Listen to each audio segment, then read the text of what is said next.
Hey everyone, real quick, before I tell you this story, drop a comment and let me know.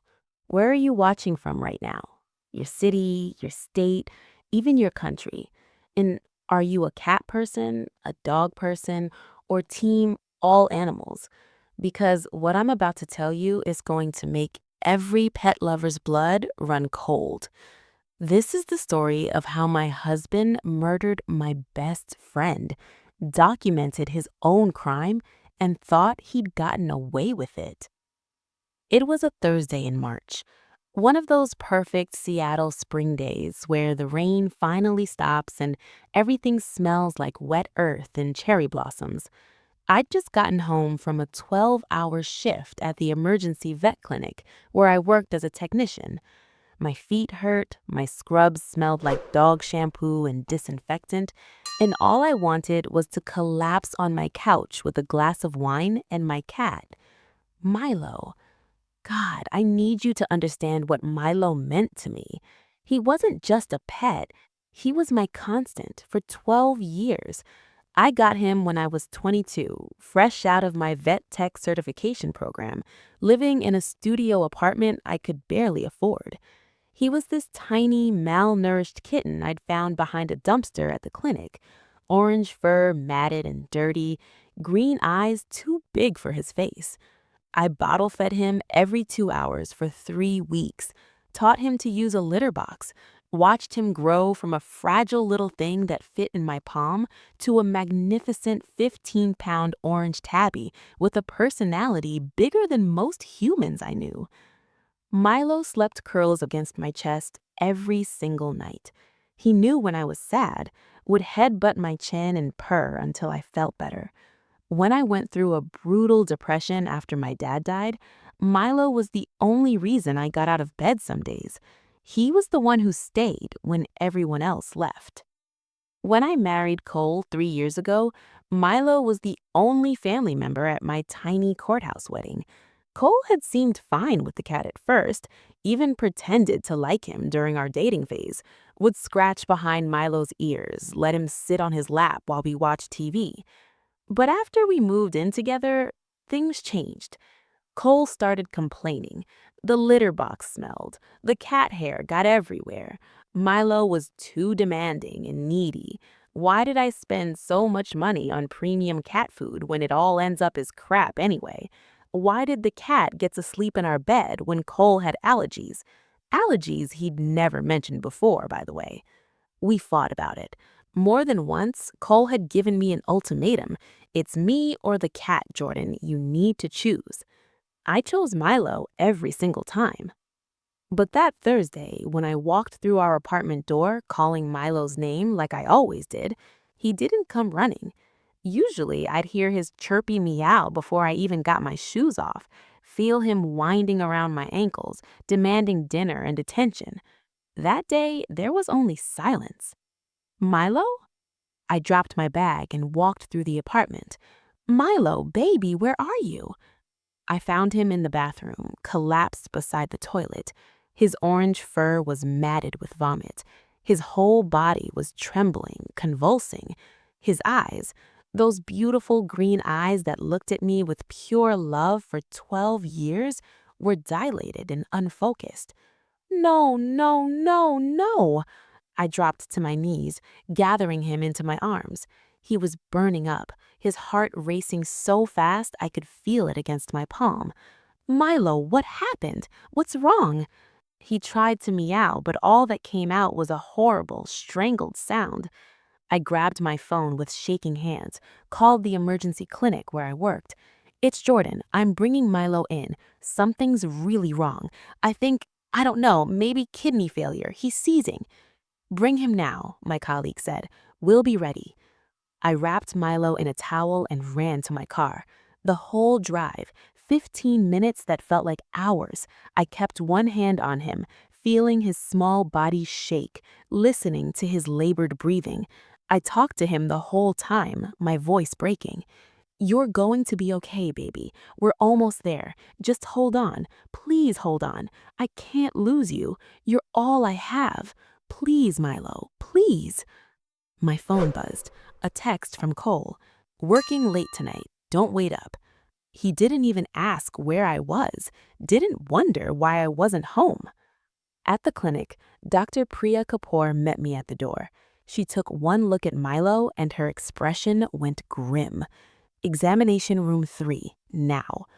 I stood outside the room while they worked on him, my hands pressed against the glass window, watching them insert an IV, draw blood, give him fluids and medications. Priya kept shaking her head, and I knew.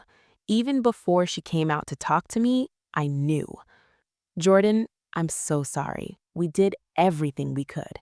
No, my voice didn't sound like mine. No, he's going to be okay. He has to be okay.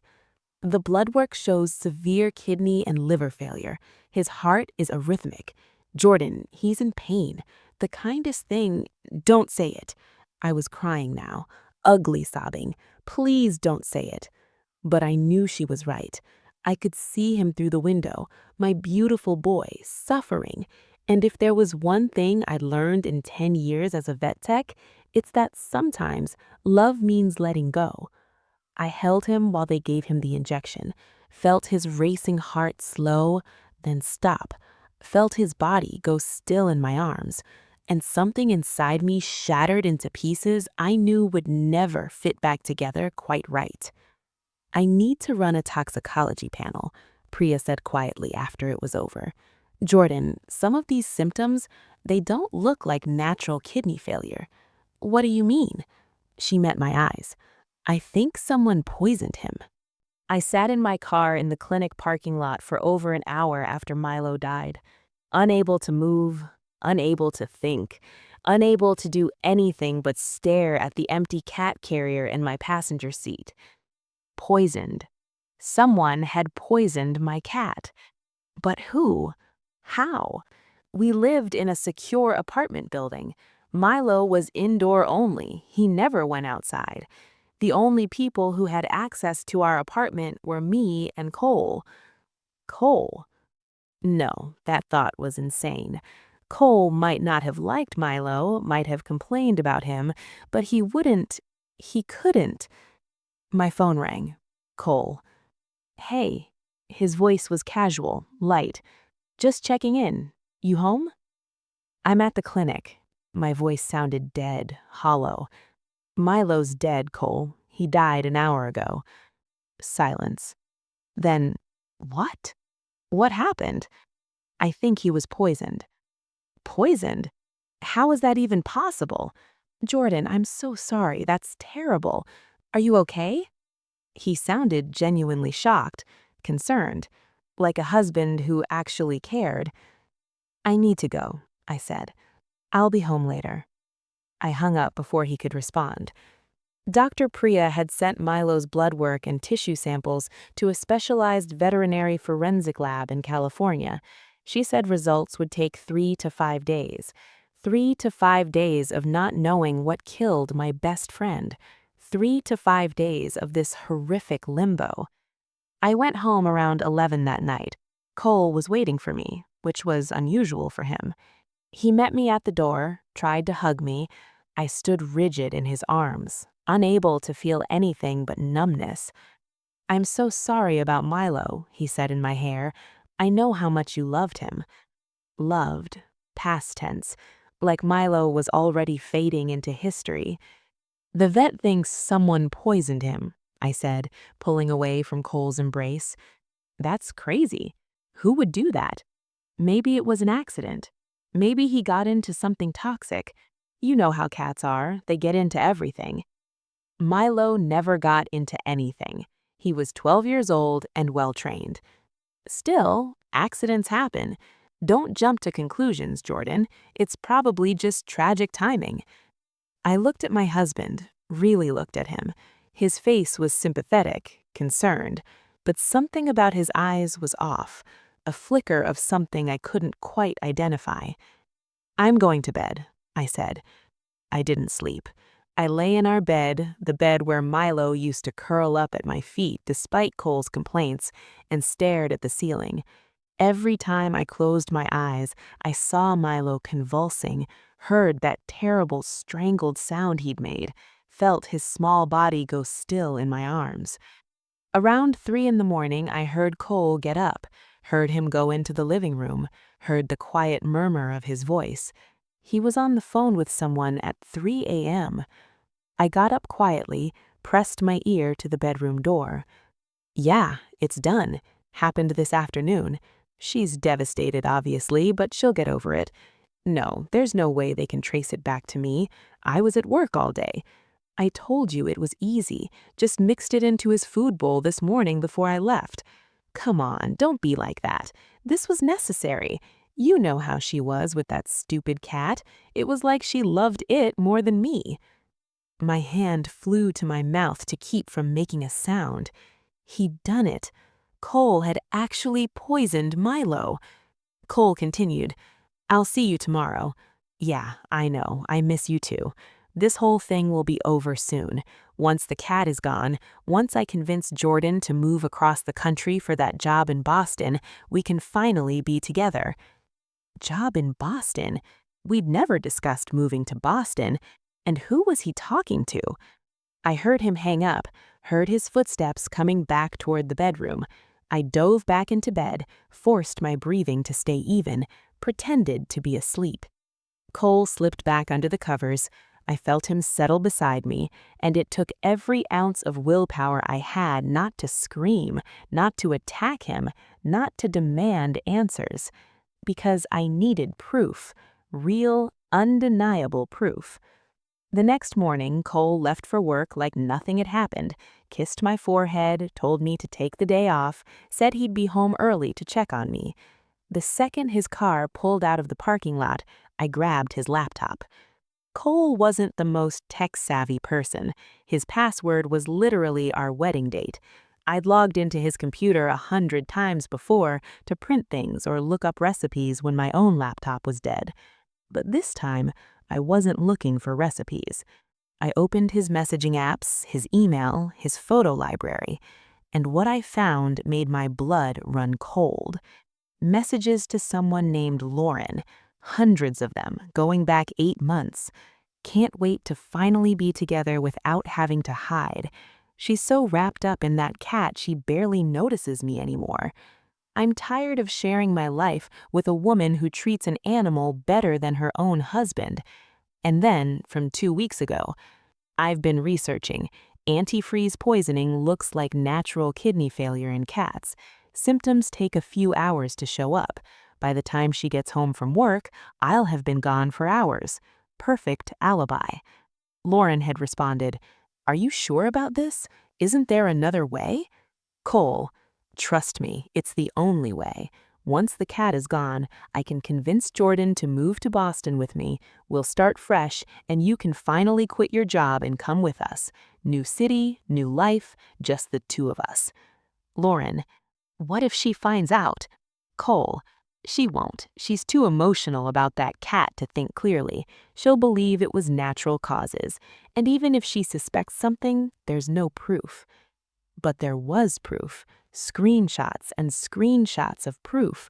I took photos of everything with my phone, every message, every email, every piece of evidence that showed Cole had been planning to murder my cat for weeks. Then I found the videos. The videos were buried in a hidden folder on Cole's laptop labeled Work, Quarterly Reports. But there were no work reports, just 3 video files, all recorded on his phone. I clicked on the first one. The video showed our kitchen, filmed from Cole's perspective. The timestamp said it was from Thursday morning, the morning Milo died, at 6:47 a.m. I'd still been asleep. Cole's voice narrated from behind the camera. "Okay, so here we go. This is how you make a problem disappear." The camera panned to Milo's food bowl, the ceramic one I'd bought him last Christmas with little fish painted on it. Then it moved to show a bottle of automotive antifreeze sitting on the counter. My hand flew to my mouth. "The key is the ratio," Cole continued, his voice matter-of-fact, almost cheerful. "Too much and it's obvious, too little and it doesn't work, but just the right amount."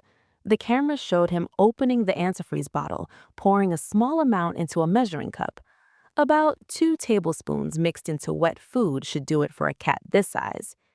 The camera captured him mixing the poison into Milo's breakfast, stirring it thoroughly until there was no visible trace of the clear liquid. There we go. Bon appetit, you little bastard. Cole set the bowl down on the floor. The camera caught Milo walking into the kitchen, meowing his usual breakfast greeting. My beautiful boy, trusting and happy, having no idea what was about to happen.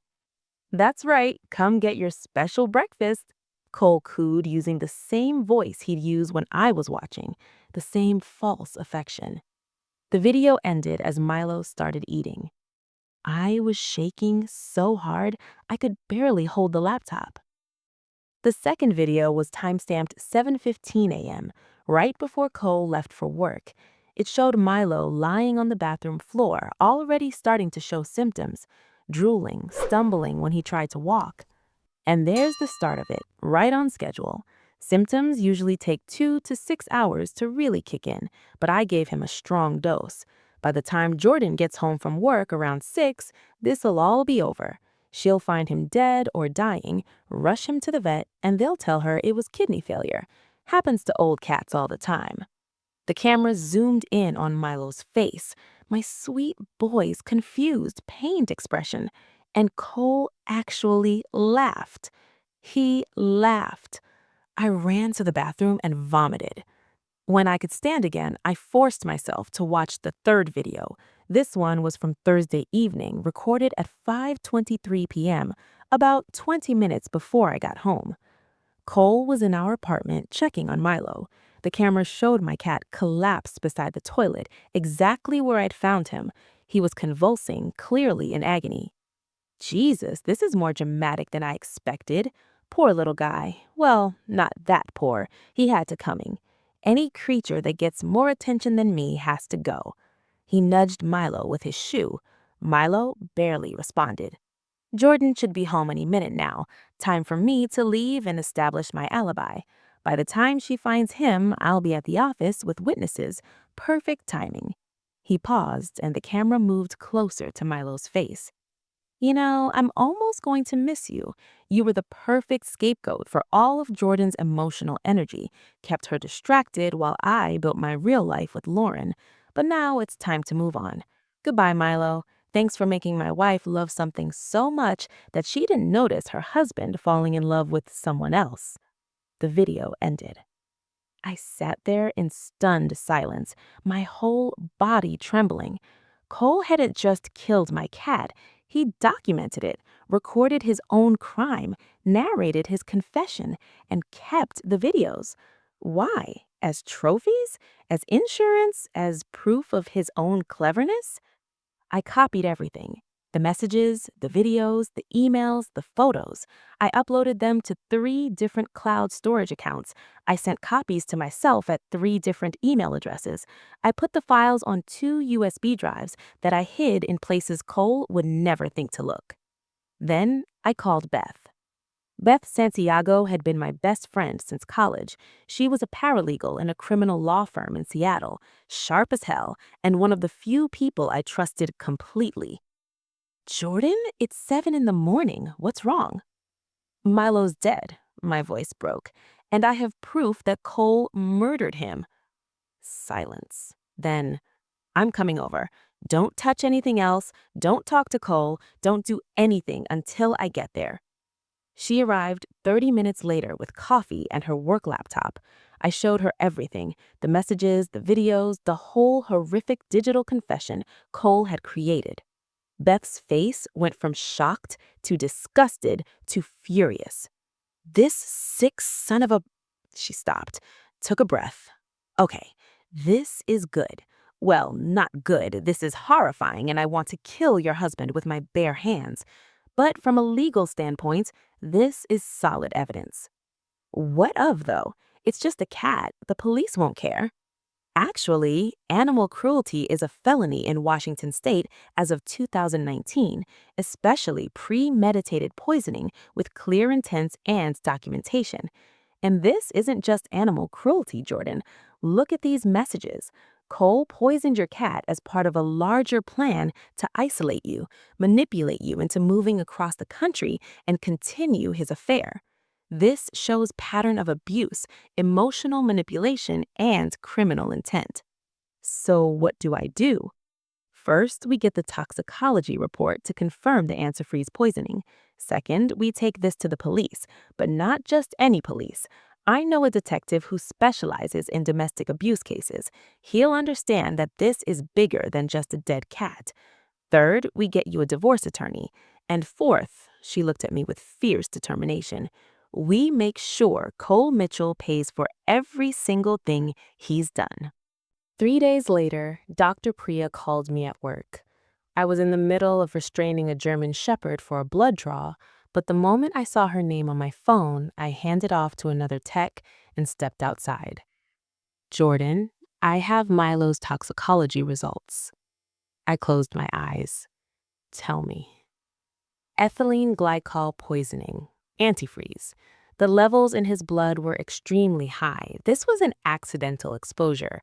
Someone deliberately gave him a fatal dose. Even though I'd known, had seen the video proof, hearing the official confirmation made it real in a way that broke me all over again. The concentration suggests it was mixed with food, Dr. Priya continued, probably given within 12 hours of when you found him.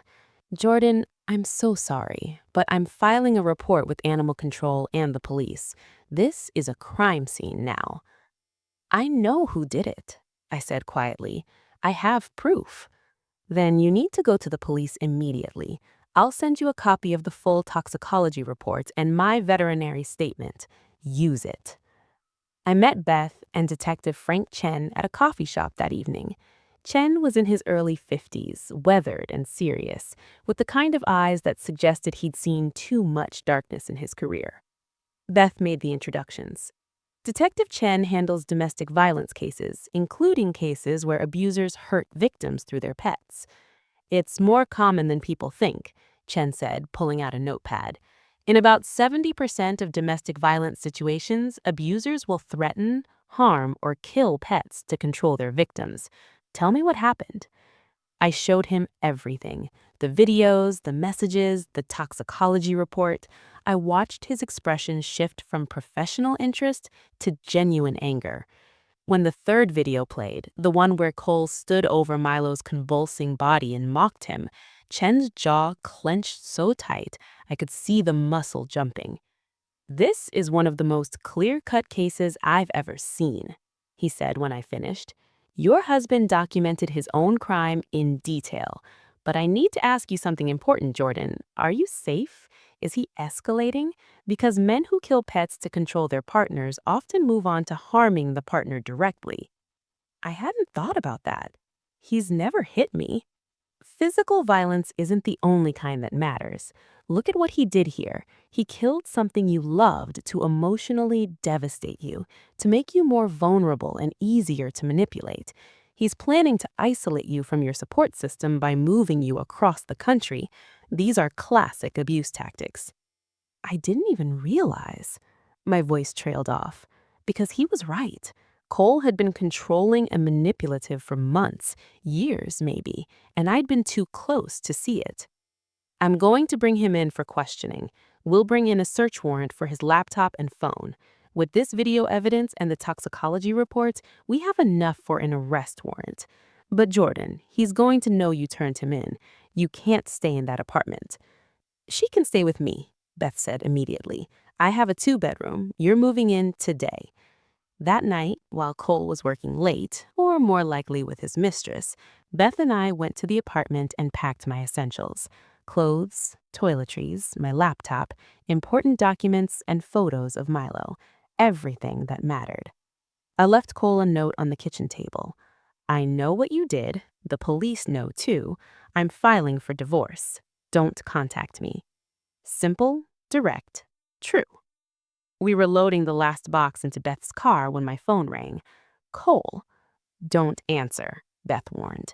But I needed to hear his voice one more time. Needed to know if he'd sound guilty or defiant or scared. I put it on speaker. Jordan, where are you? I came home and half your stuff is gone. What's going on? I know you killed Milo. I found the videos. I found all of it. Silence. Long, heavy silence. Then, I don't know what you're talking about. Yes, you do. You recorded yourself poisoning him. You kept the videos on your laptop like trophies. You told Lauren all about your plan. The police have everything, Cole. It's over. Jordan, baby, listen to me. Those videos are fake. I was just messing around, making dark jokes. I would never actually. You stood over him while he was dying and laughed. You called him a bastard while you mixed poison into his food. You killed my best friend to manipulate me into moving across the country with you. Don't you dare tell me it was a joke. Okay, look, I'm sorry. His voice changed, became pleading. I'm sorry about the cat, but we can work through this. Marriage counseling, therapy, whatever you need. Just come home and we'll talk about this. There's nothing to talk about. You're a murderer and a liar. The police will be contacting you soon. Don't call me again. I hung up. Beth squeezed my shoulder. You did good. That was really hard and you handled it perfectly. I don't feel good. I feel like I'm going to throw up. That's normal. You just confronted your abuser. Your body is in fight or flight mode. But Jordan, you're safe now. He can't hurt you anymore. But I knew that wasn't entirely true, because while Cole couldn't physically hurt me, the emotional damage was done. He'd killed Milo, he'd destroyed the one constant, loving presence in my life, and no amount of justice would bring my boy back. Detective Chen called me the next morning. We arrested Cole Mitchell at his office an hour ago, charged him with felony animal cruelty with aggravating circumstances. He's being held on $50,000 bail. He'll make bail. Cole's family had money. His parents would mortgage their house if they had to. Probably. But we've also placed a no-contact order. He's not allowed to call you, text you, come near you or Beth's apartment. If he violates it, he goes straight back to jail. And Jordan, when we searched his laptop and phone, we found more evidence. Lots more. What kind of evidence? Research into other methods of harming animals. Searches for how to make pet death look natural and untraceable poisons for cats. He'd been planning this for months, documenting every step. There were also messages to Lauren where he discusses other ways to isolate you, canceling your credit cards, draining your bank account, even sabotaging your car. This guy had a whole strategy to break you down. The room spun. He was going to all of that? He was building up to it. The cat was step one. I've seen this pattern before. Abusers test boundaries. They start with something the victim loves but can't legally protect, like a pet. If they get away with it, they escalate. You getting out now before he could implement the rest of his plan, that probably saved your life. I couldn't breathe. I thought I married a good man. Flawed, sure. A little selfish, maybe, but not a monster. Not someone capable of calculated psychological torture. There's something else, Chen continued. Lauren, the mistress, she came forward voluntarily, gave us a full statement. Apparently, she's been having second thoughts about Cole for weeks. The cat thing pushed her over the edge. She's cooperating fully with the investigation. She knew he was going to kill Milo and she didn't stop him? She claims she tried to talk him out of it. The messages support that.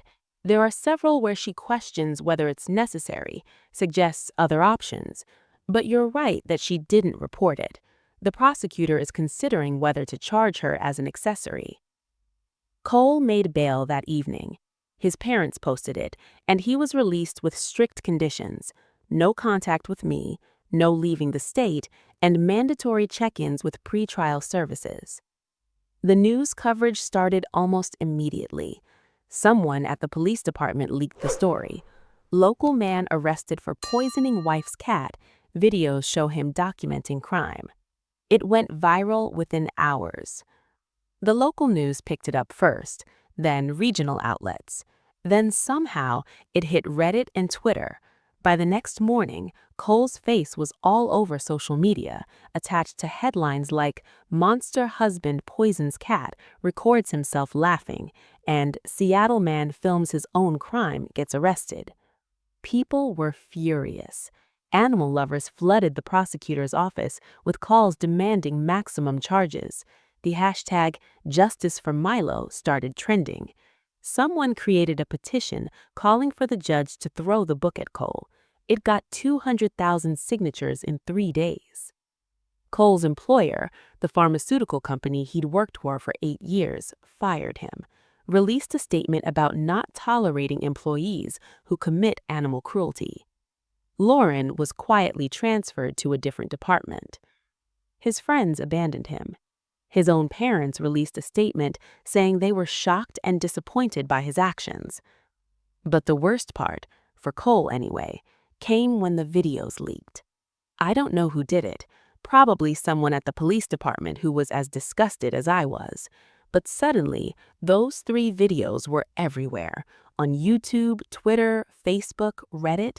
Millions of people watched Cole poison my cat, heard him mock Milo while my boy was dying, witnessed his casual cruelty in high definition. His face became synonymous with evil. People recognized him on the street, shouted at him, called him a monster. Someone spray-painted "cat killer" on his car. He couldn't go anywhere without being harassed. And I felt nothing. No satisfaction, no vindication. Just empty. Because Milo was still dead, and no amount of public shaming would bring him back. 2 weeks after Cole's arrest, the prosecutor, attorney Michelle Tran, asked me to meet with Lauren Webb. "She wants to apologize to you," Michelle said, "and she has information that could strengthen our case. You don't have to agree to this. It's completely your choice." Part of me wanted to refuse. Lauren had known what Cole was planning and hadn't stopped it. She'd consoled him after he murdered my cat, had continued their affair while I grieved. Why should I give her the satisfaction of apologizing? But I needed to understand, needed to hear what could possibly make someone complicit in something so cruel. We met at Michelle's office. Lauren was younger than I expected. 29, petite, professionally dressed. She looked terrified. "Thank you for seeing me," she said, her voice small. "I know you have no reason to. I need you to know how sorry I am." I said nothing, just stared at her, waiting. She took a shaky breath. "I met Cole at a work conference last year. He told me he was separated, that the marriage was over, but you were living together for financial reasons. He said you were cold, distant, that you cared more about your cat than your own husband." I believed him. "Of course you did," I said flatly. "That's what cheaters do. They rewrite history to justify their actions." I know that now, but at the time, I thought I was helping him escape an unhappy marriage.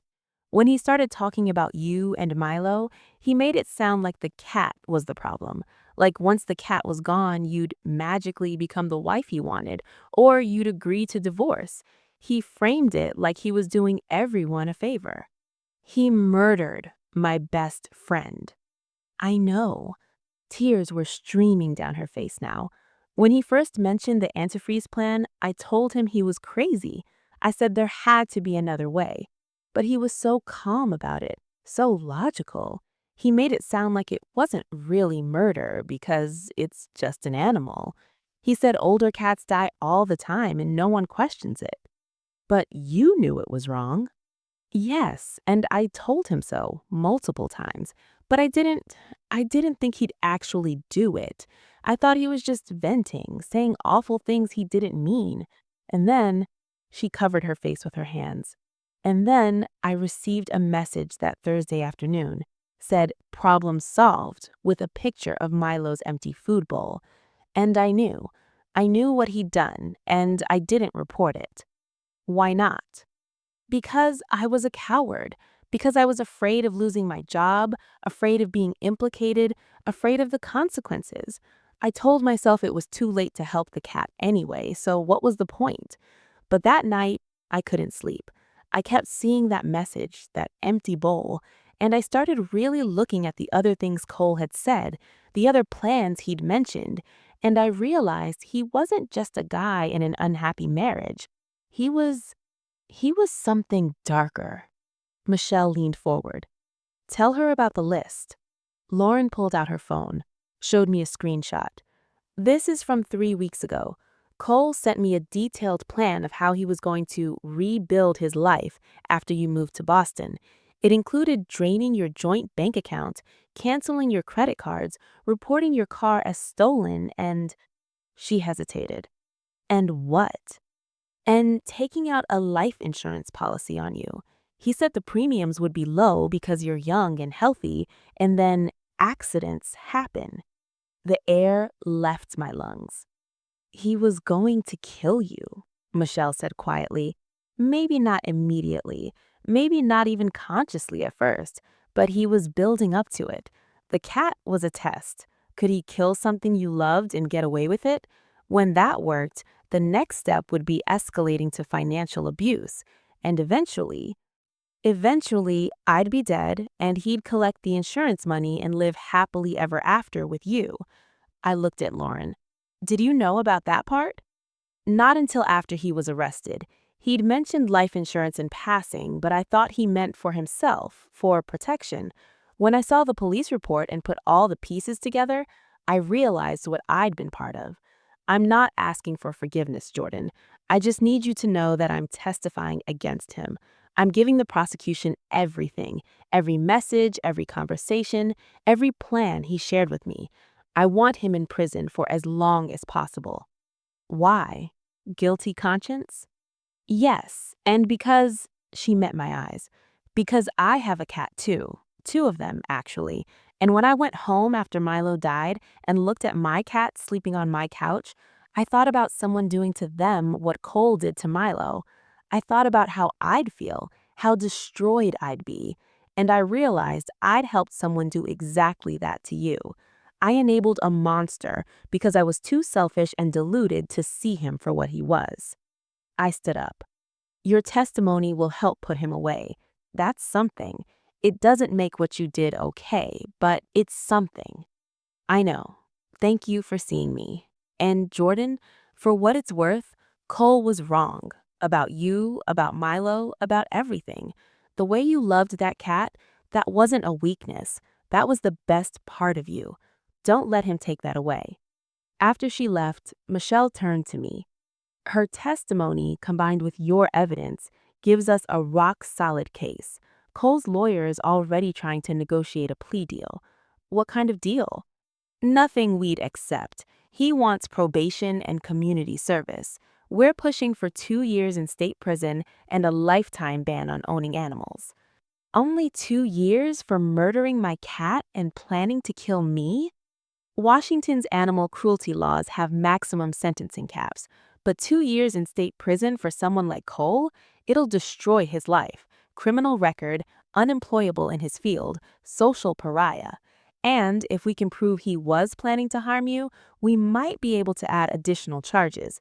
Conspiracy, attempted fraud, maybe even attempted murder, depending on how far his plans went. I want him to pay for what he did to Milo. I want him to understand that you can't just destroy innocent lives because they're inconvenient. Then we're going to trial, and we're going to make sure everyone knows exactly what kind of man Cole Mitchell is. The weeks leading up to the trial were a special kind of hell. Cole's attorney, a slick defense lawyer named Gregory Hartman, launched a media campaign portraying Cole as a man who'd made a terrible mistake but wasn't a violent criminal.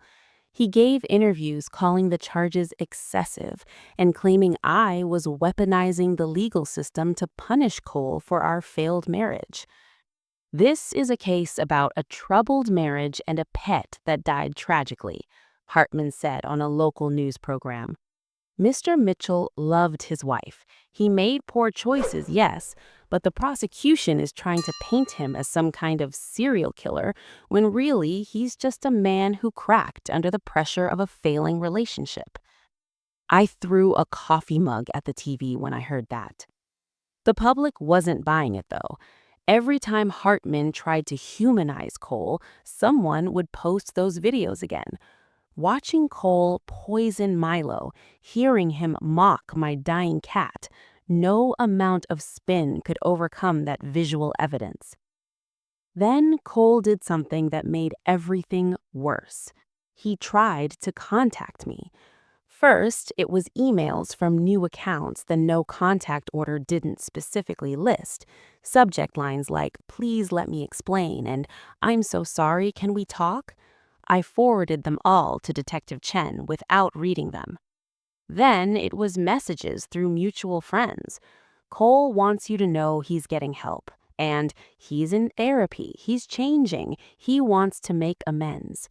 I blocked anyone who tried to relay messages. Finally, he showed up at the veterinarian clinic where I worked. I was in the middle of an appointment with a patient when our receptionist rushed in. "Jordan, there's a man in the parking lot asking for you. Says he's your husband. Should I call the police?" My heart started racing. Yes, call them now. I looked out the window and saw Cole standing beside his car, staring at the clinic entrance. He saw me watching and held up a sign, "Please talk to me." Dr. Priya came to stand beside me. "That's him? That's the man who killed Milo?" "Yeah, I'm going out there." She started toward the door. "Dr. Kapoor, don't—" But she was already outside, marching across the parking lot toward Cole. I couldn't hear what she said, but I saw her jabbing her finger toward his chest, saw Cole backing up, saw him get in his car and drive away just as the police arrived. When she came back inside, her face was flushed with anger. "I told him that if he ever came near you or this clinic again, I'd make it my personal mission to ensure every veterinarian in the state knows what he did. Murderers aren't welcome here." Cole was arrested again that night for violating the no contact order.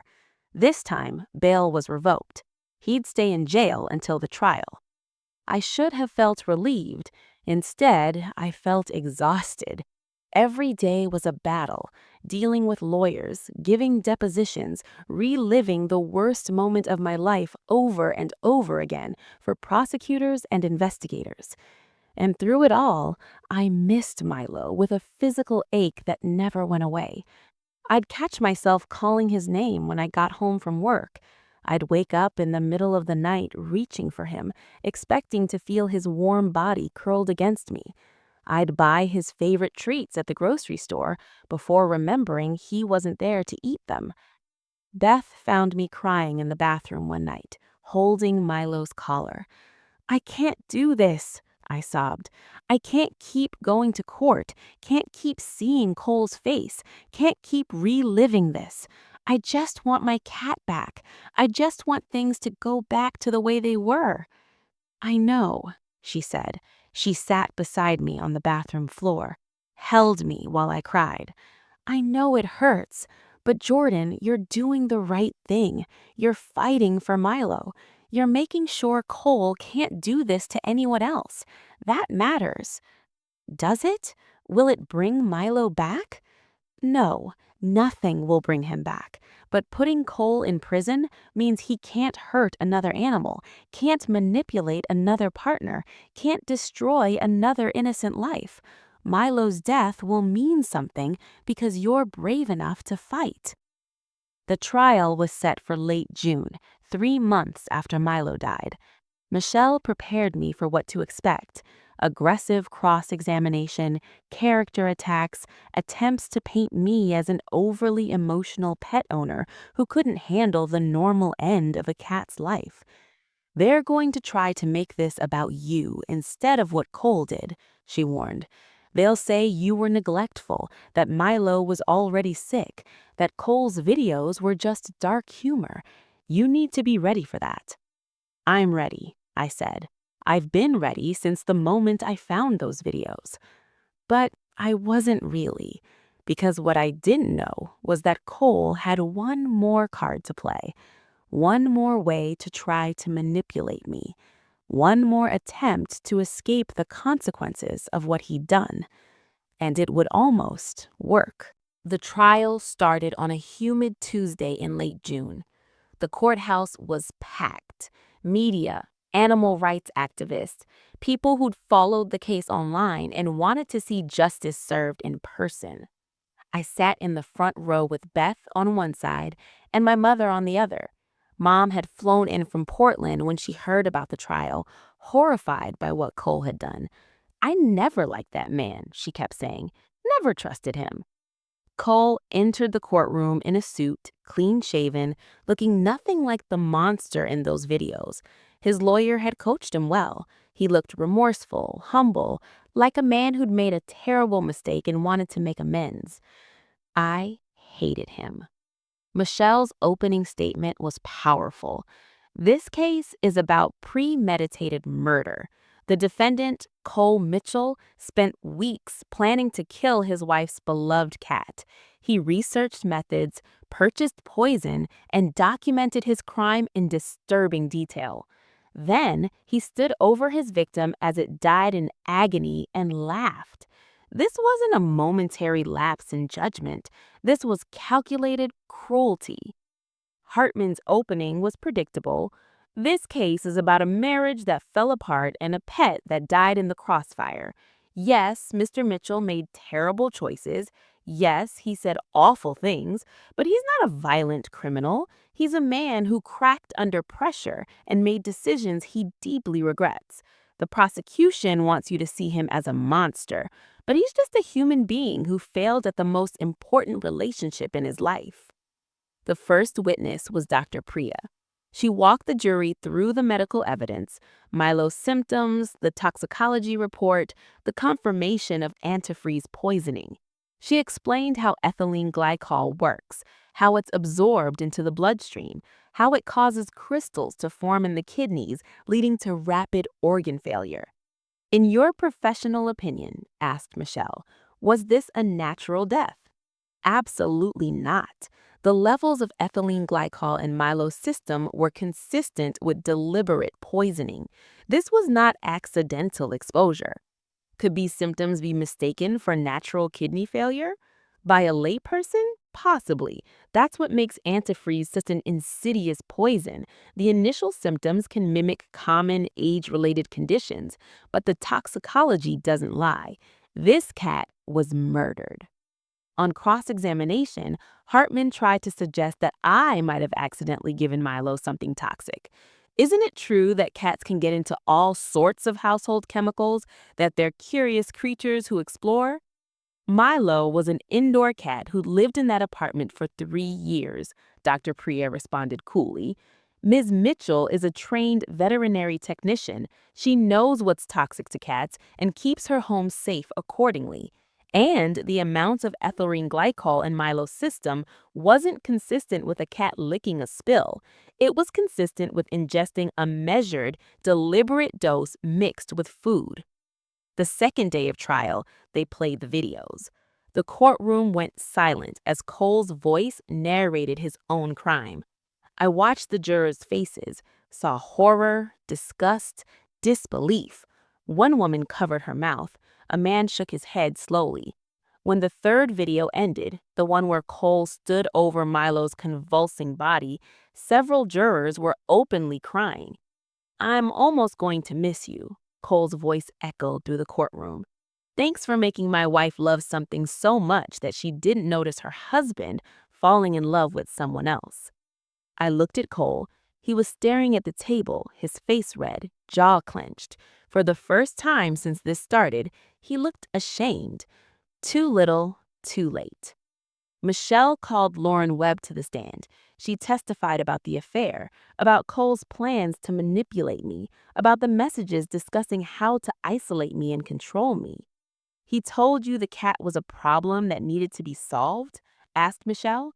"Yes. He said Milo took up all of Jordan's emotional energy, that once the cat was gone, Jordan would be more dependent on him, more willing to move wherever he wanted." Did he ever express remorse about killing the cat? No, he was proud of it. He said it was easier than expected and that he'd been too worried about getting caught. He said Jordan was too emotional to think clearly, so she'd never suspect him. On cross-examination, Hartman tried to paint Lauren as a scorned mistress with an axe to grind. Isn't it true you were angry when Mr. Mitchell chose to try to reconcile with his wife? No, Lauren said firmly. I was relieved when Jordan left him. I was horrified by what Cole had done. The cat's death made me see Cole for who he really was, a manipulative abuser. I'm testifying because I want to make sure he pays for what he did. Day 3, it was my turn to testify. I'd been dreading this. Knew I'd have to relive finding Milo, have to describe holding him while he died, have to face Cole across the courtroom while I talked about the worst moments of my life. Michelle walked me through it gently. How long had you had Milo? What was our relationship like? What happened the day he died? I kept my voice steady as I described coming home, finding Milo collapsed, rushing him to the clinic. But when Michelle asked, "What did Milo mean to you?" I broke. He was my best friend, I said through tears. He was there through every bad day, every heartbreak, every struggle. He never judged me, never left me, never stopped loving me. When my dad died and I couldn't get out of bed, Milo was the only reason I kept going. He was pure love and trust and innocence. And Cole took him from me because it was convenient, because Milo was in the way of his affair and his plans. I looked directly at Cole. You didn't just kill my cat. You killed my ability to trust, to love freely, to believe that the people closest to me won't hurt me. You destroyed something innocent and beautiful because you could, because it made your life easier. And I will never, ever forgive you. Hartman approached me like a shark circling prey. Miss Mitchell, you've painted a very emotional picture of your relationship with your cat, but isn't it true that you often prioritize Milo over your marriage? I've prioritized a living being who depended on me for survival, yes. You and Mr. Mitchell fought frequently about the cat, didn't you? We fought about Cole's refusal to accept that Milo was part of my life before Cole was, and would continue to be part of my life. Did you ever tell Mr. Mitchell that if he didn't like Milo, he could leave? Yes, multiple times, because I wasn't going to abandon my cat for a man who demanded I choose between them. So you chose the cat over your husband. I chose not to be with someone who would issue that kind of ultimatum. There's a difference. Hartman paced. Isn't it possible that your obsession with this animal pushed Mr. Mitchell to a breaking point, that he felt neglected, unwanted in his own home? Michelle objected. Your Honor, the defense is blaming the victim for her husband's decision to commit murder. Sustained. Mr. Hartman, rephrase. Did you ever consider that perhaps you were too emotionally attached to the cat? I looked at the jury. I loved my cat the way people love their family members.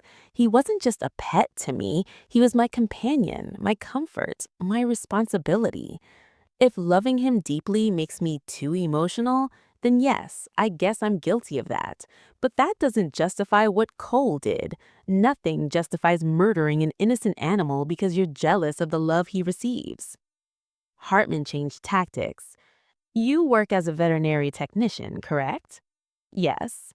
So you have access to all sorts of medications, chemicals, controlled substances. Under supervision in a clinical setting, yes. Isn't it possible that you accidentally brought home something toxic? That Milo's death was your fault, not Mr. Mitchell's?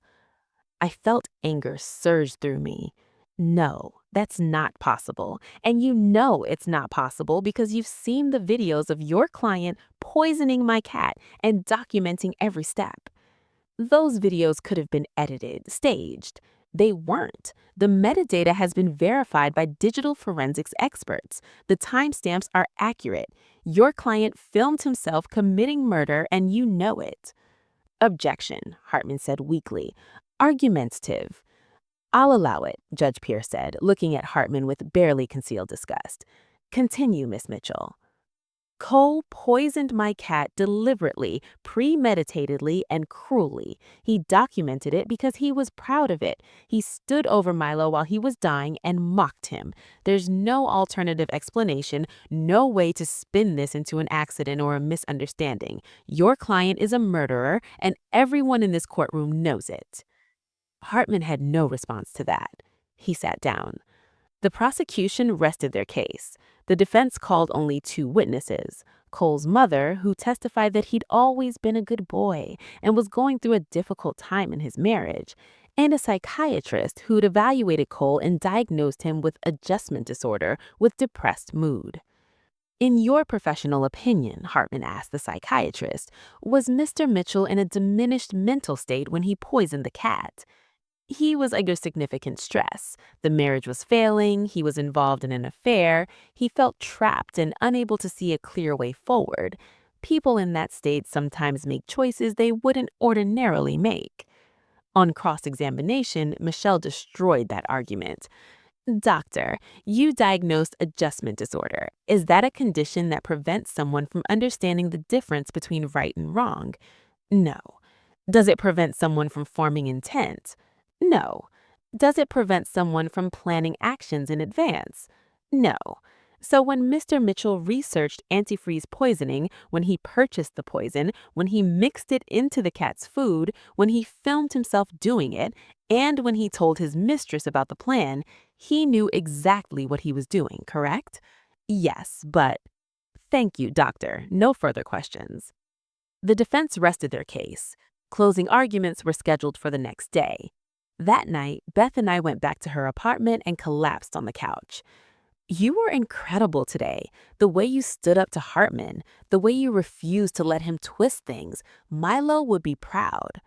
Would he, or would he just want to be alive, curled up on my lap, not caring about justice or trials or any of this? Both. He'd want to be alive, and he'd want the person who hurt him to pay for it. Animals understand fairness, Jordan. They understand when they've been wronged. My phone buzzed. A message from an unknown number. Jordan, it's Cole. I know I'm not supposed to contact you, but please read this. I'm sorry. I'm so sorry for what I did to Milo. You're right. He was innocent and didn't deserve to die. I was angry and jealous, and I took it out on a creature who couldn't defend himself. If I could take it back, I would. I know you'll never forgive me, and I don't deserve forgiveness, but I need you to know that I loved you. In my own twisted way, I did love you. I just loved myself more. I'm going to plead guilty tomorrow. I'm going to take whatever sentence they give me. It won't bring Milo back, but maybe it'll give you some closure. I'm sorry I destroyed our marriage. I'm sorry I hurt you. I'm sorry I killed the thing you loved most. I'm just sorry. I showed the message to Beth. What do I do with this? Forward it to Michelle. It's another violation of the no contact order, and it's basically a confession. But Jordan, this is what abusers do. They apologize when they're cornered, when they're facing consequences. It doesn't mean anything. I know, but part of me needed to hear it anyway. That night, I dreamed of Milo. He was healthy and young, playing with a feather toy, purring in that rumbling way he had. In the dream, I held him close and told him I was sorry I couldn't protect him. He headbutted my chin, his way of saying he forgave me. When I woke up, my pillow was soaked with tears. The next morning, Cole's attorney made a shocking announcement. Cole wanted to change his plea to guilty. My client has done a lot of soul-searching, Hartman told the judge.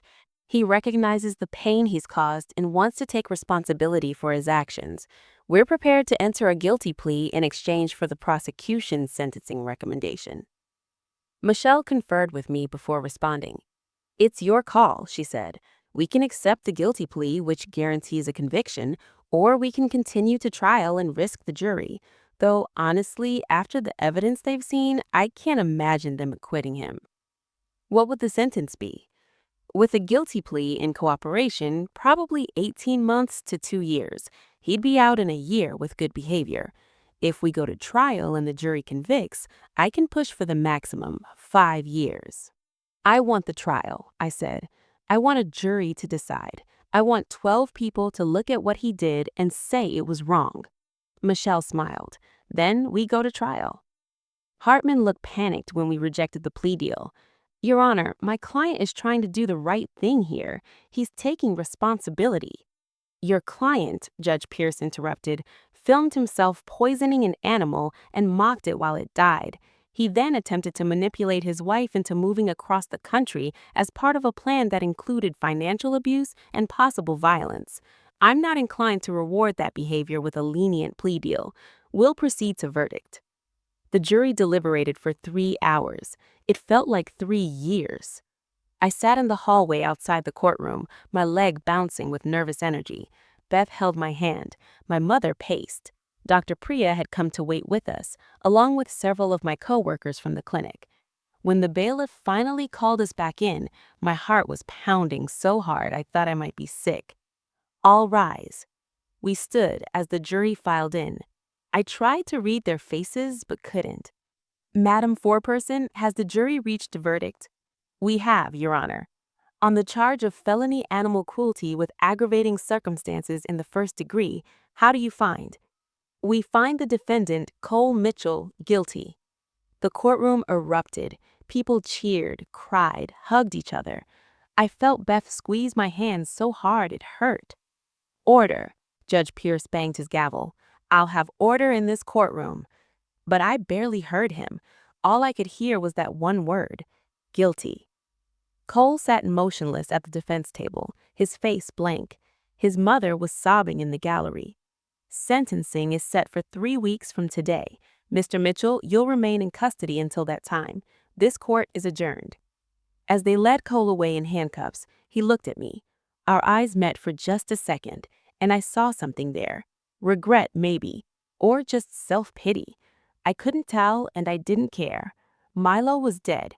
Cole was going to prison. That was all that mattered. Outside the courthouse, we were swarmed by reporters.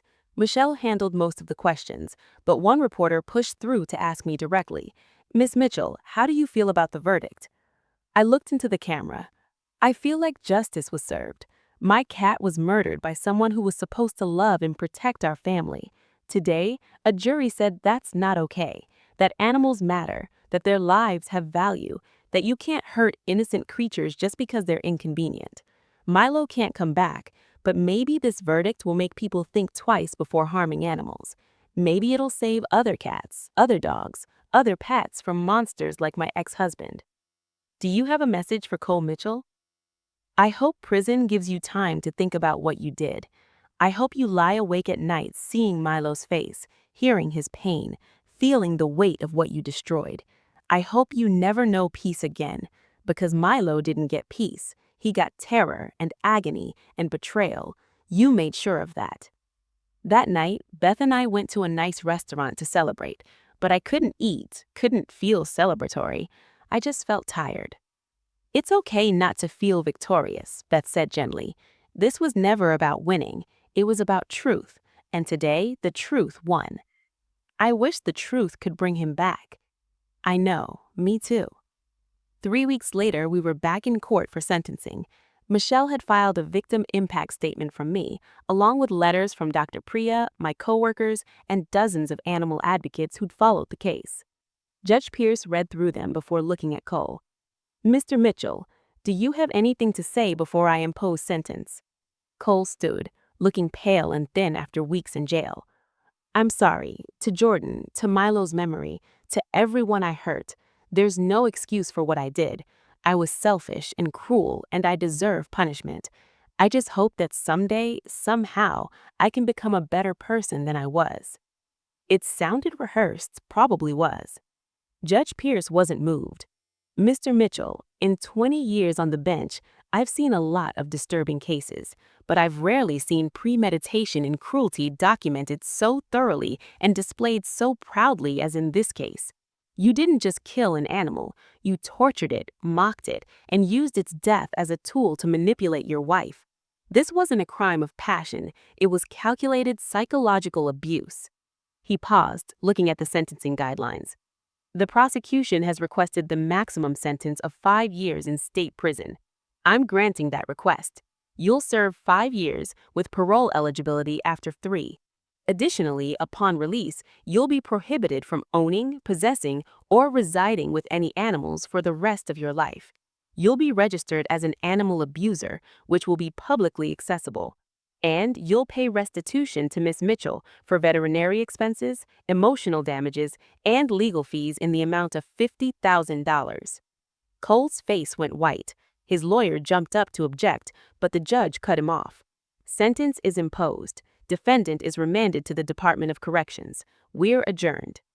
As they led Cole away in handcuffs, he looked back at me one last time. I stared back, unmoved. 5 years. It wasn't enough. It would never be enough. But it was something. The months after Cole's sentencing were strange. I'd been so focused on the trial, on getting justice, on making sure Cole paid for what he did, that I hadn't thought about what came next. What came next was just life. Empty, Milo-less life. I threw myself into work at the clinic, taking on extra shifts, volunteering for the overnight emergencies nobody else wanted. Dr. Priya noticed.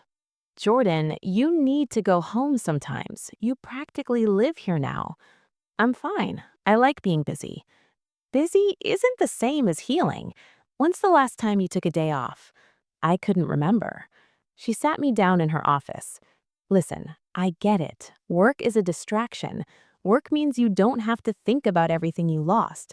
But honey, you can't run from grief forever. It catches up." "I'm not grieving anymore," I lied. "I'm fine. I got justice. Cole's in prison. It's over." "It's not over until you let yourself feel it. Really feel it." I started crying right there in her office, ugly sobbing that I couldn't control. All the pain I'd been pushing down, all the loss I'd been ignoring while I focused on the trial, it came pouring out. He was supposed to be here. Milo was supposed to live another 5 years, maybe more. We were supposed to have more time. And Cole just took that away, took him away, and I couldn't stop it. "It's not your fault." "But I brought Cole into our lives. I married him. I didn't see what he was. I should have protected Milo better."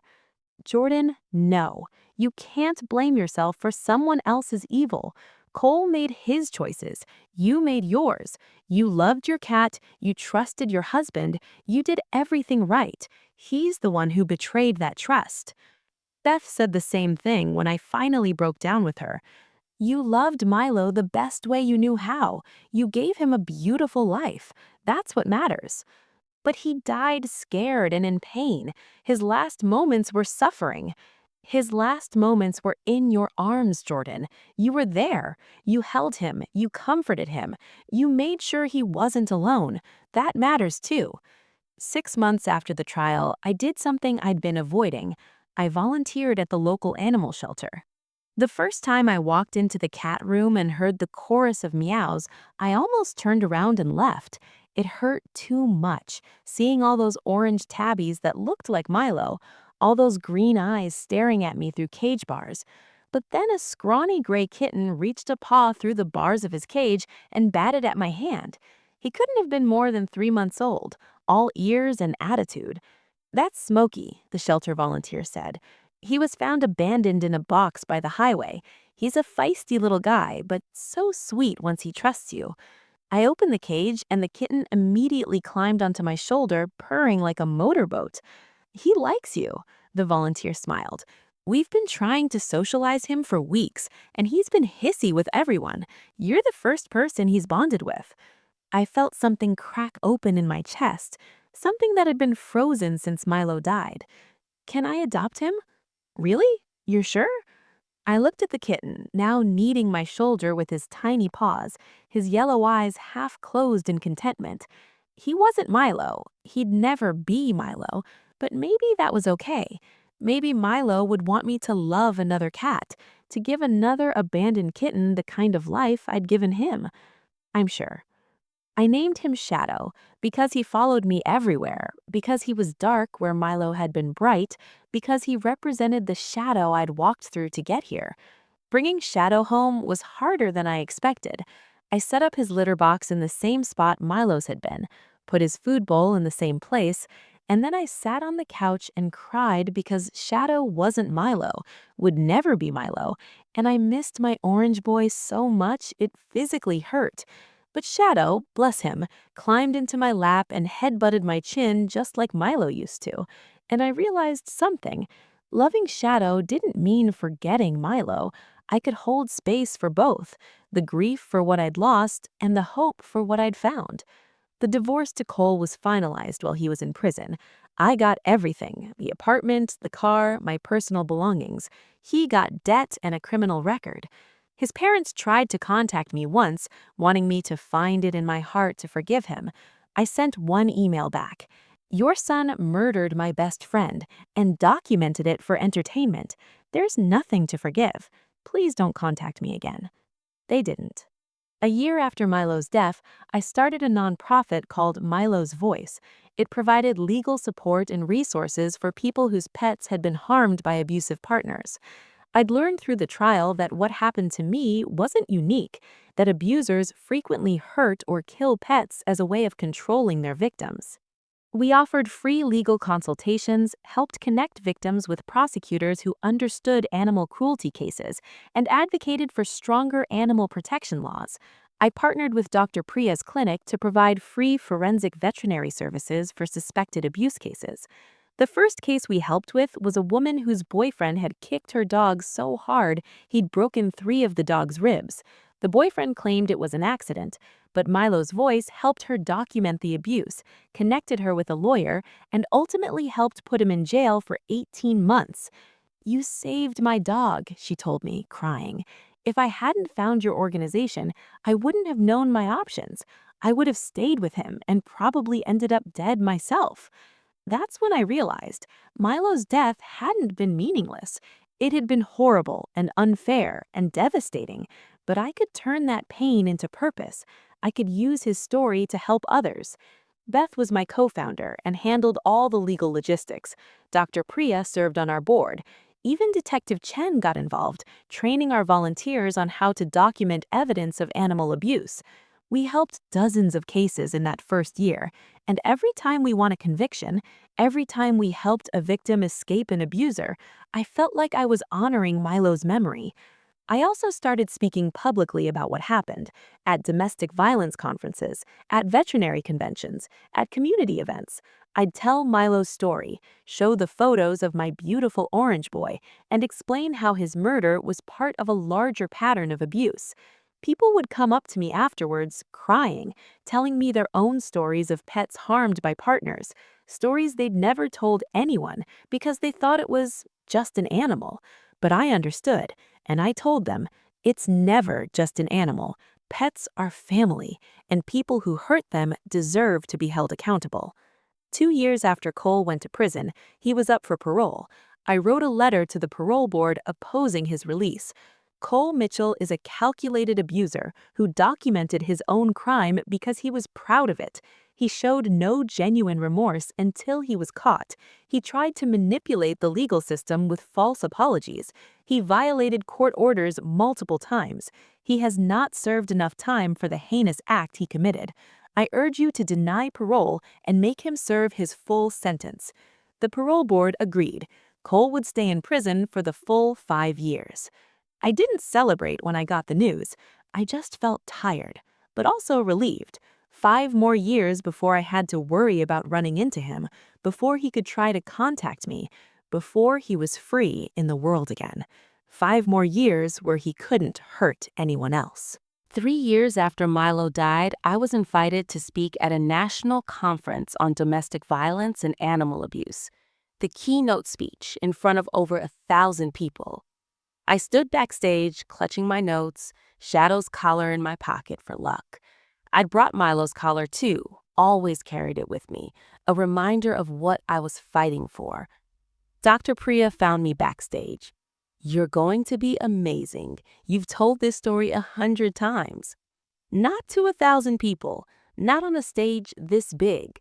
Milo's story deserves to be heard by 1,000 people, by 1,000,000 people. You're ready. When they called my name, I walked onto that stage and looked out at the sea of faces. Advocates, lawyers, veterinarians, survivors, people who understood that what happened to Milo mattered. I started the same way I always did. 3 years ago, my husband poisoned my cat and documented it on video. He thought he'd gotten away with it. He was wrong. I told them everything. Finding Milo dying, the toxicology report, discovering the videos, the messages, the trial, the conviction. I showed them pictures of Milo, my beautiful orange boy, alive and happy and loved. And then I showed them what we'd built from that tragedy, Milo's voice, the cases we'd won, the laws we'd helped change, the lives we'd saved. Animal abuse is not a lesser crime, I said. It's a warning sign. It's a predictor of future violence. Studies show that people who harm animals are significantly more likely to harm humans. When we ignore animal abuse, when we dismiss it as just a pet, we miss the opportunity to stop abusers before they escalate. Cole didn't stop with Milo. He was planning to escalate to financial abuse, to isolating me, possibly to physical violence.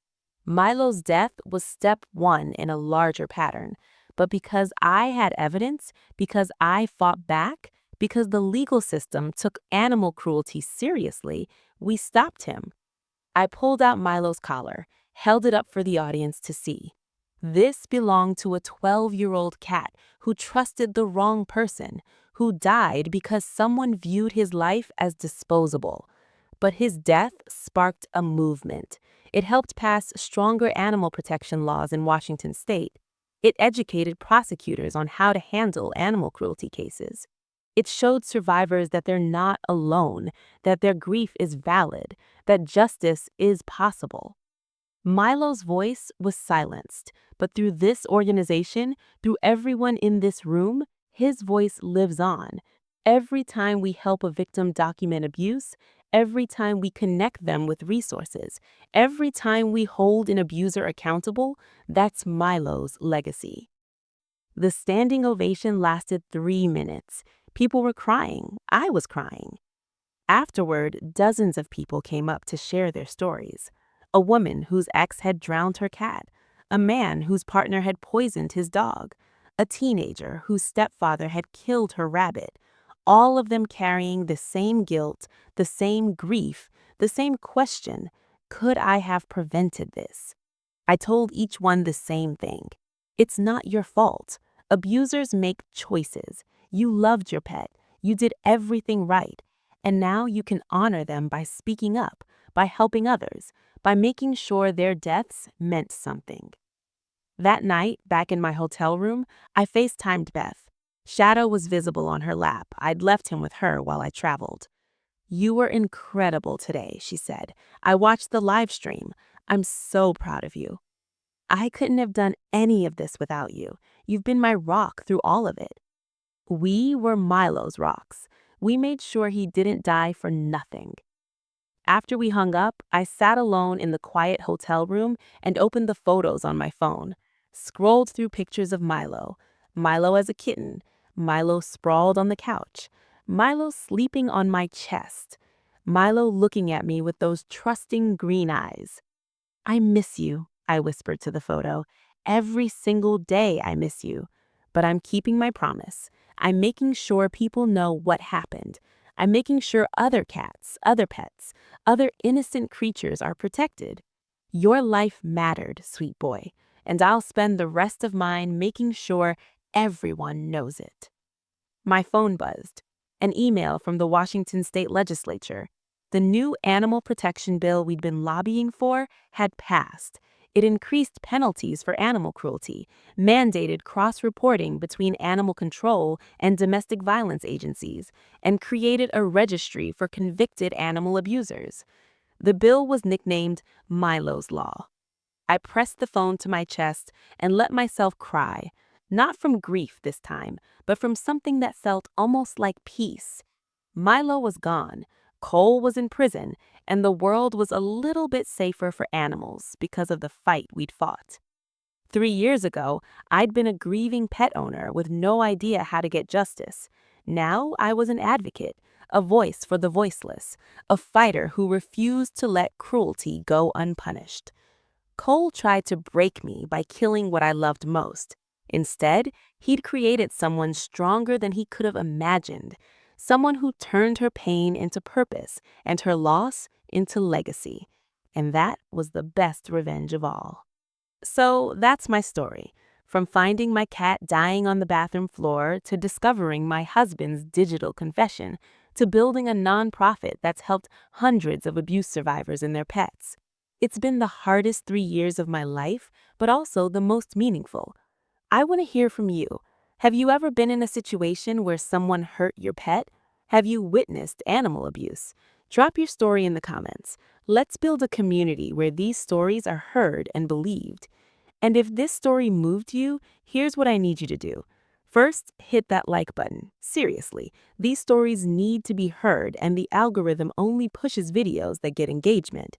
Second, subscribe to this channel. There are more stories coming, stories of survivors, of justice, of people who refuse to let abusers win. You don't want to miss them. Third, and this is the most important one, share this video. Share it with someone who loves animals. Share it with someone who might be in an abusive relationship. Share it with someone who thinks it's just a pet and doesn't understand why animal cruelty matters. Because awareness saves lives. If you or someone you know is experiencing domestic violence or animal abuse, please reach out for help. In the description below, I've linked to resources, hotlines, legal aid organizations, and yes, Milo's Voice, which provides free support for people whose pets have been harmed by abusive partners. You don't have to suffer alone. You don't have to stay silent. Your pet's life matters. Your safety matters. And there are people ready to help. Thank you for listening to Milo's story. Thank you for caring about animals. Thank you for being part of this community that refuses to let cruelty go unchallenged. Stay strong, stay safe, and never stop fighting for those who can't fight for themselves. Justice for Milo. Justice for all of them.